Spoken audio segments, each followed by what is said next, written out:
Ladies and gentlemen, good morning. Good morning. Good morning. This morning, I will not express more on the purpose because the purpose of this gathering is already on the agenda. Now, allow me first and foremost to appreciate your attendance. I want to thank you, all, especially our regional directors, for what you did during the past 2 years, 20 and 2021. When the pandemic hit us, and the way in that difficult time inspired our schools to continue with education. Yes, we used to have lockdowns, but under your supervision, with quarantine, the loss we had during that time is still there. And how should we deal with this loss?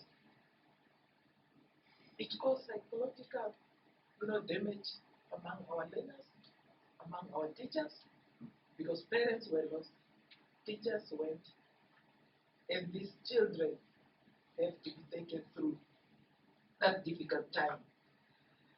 I want to repeat again, on behalf of the ministry, to thank you sincerely for what you did during that time.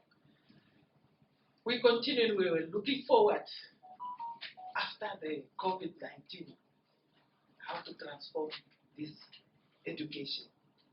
We ran, when we consulted all our people in the different regions, and then it led to the big conference, beginning of August.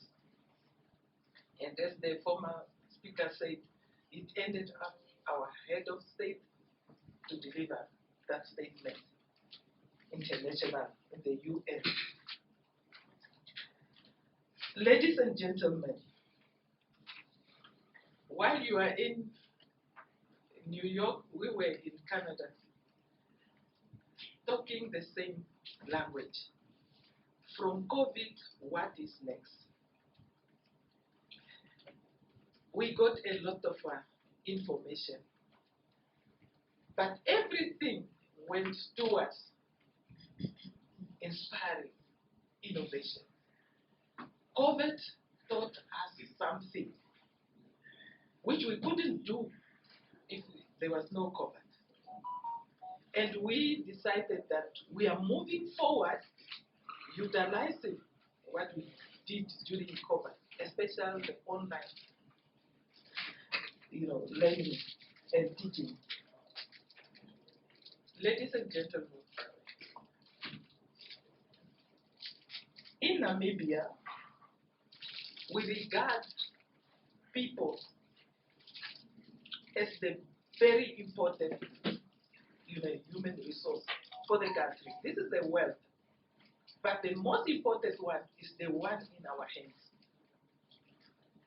Starting from early childhood to our schools, end up in the universities.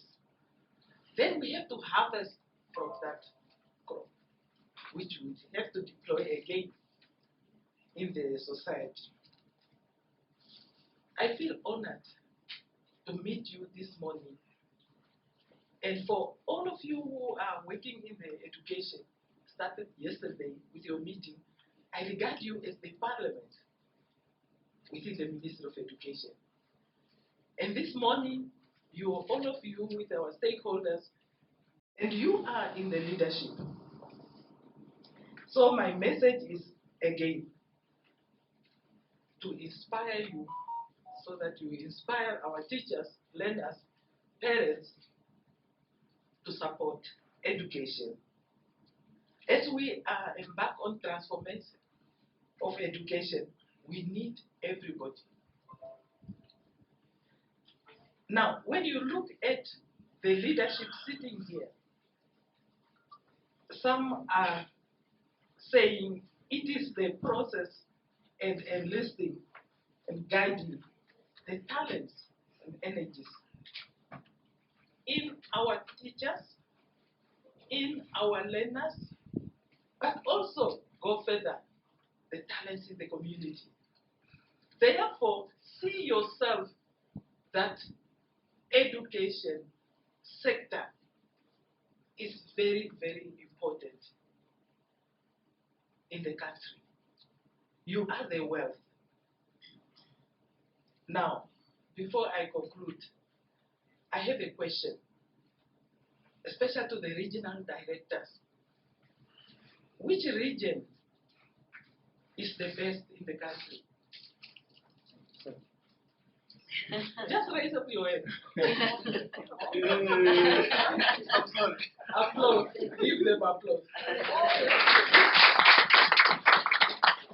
You know, I attended on Friday, Teachers' Day at Lievi Akusembe Secondary School. And one of the speakers asked this same question. And there was only one school, SIA, who saw their school is the best. Forget about the resources they have or whatever, but that's the starting point. Directors, your regions, every director must see that your region is the best.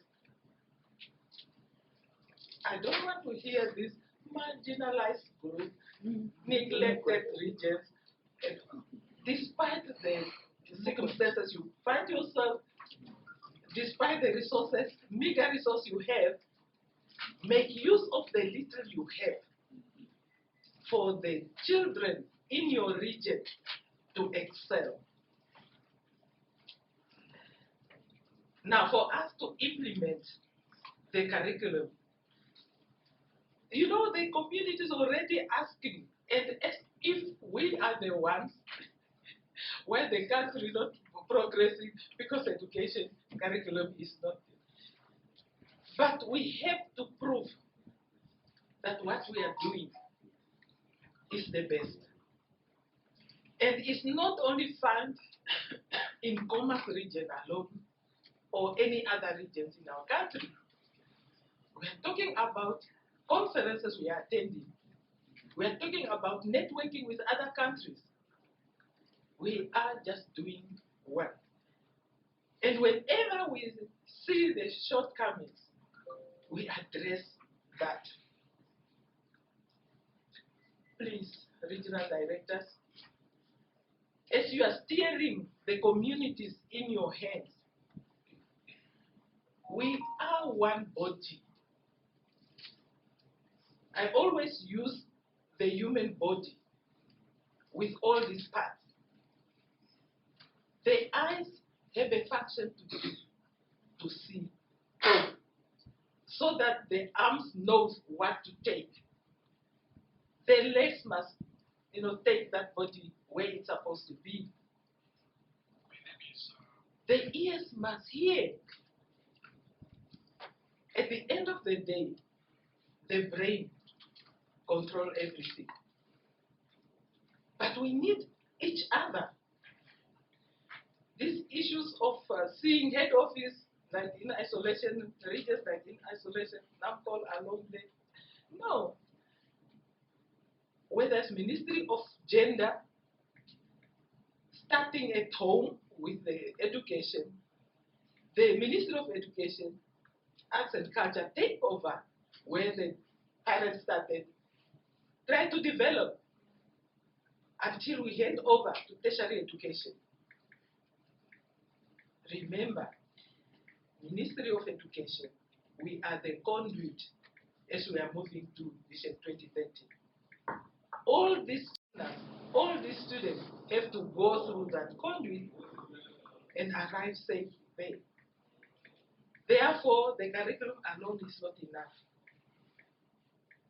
We are not only teaching, we are educating, so that at the end, what we want to see is really responsible, knowledgeable, dedicated citizens in our country. For us to achieve that one, we have to work with our stakeholders. Maximize what NAMCOL is doing. As I mentioned already, COVID taught us something. The human resource who are implementing the curriculum, even if that child, nowadays, if that child is not sitting in a classroom and have access to internet, that child can still be assisted and pass well. Let me not use the whole time. We came here for a purpose. I just wanted also to welcome you, feel at home, be inspired that nothing but nothing will prevent us to provide quality education in Namibia. With that, this meeting is officially open. Thank you.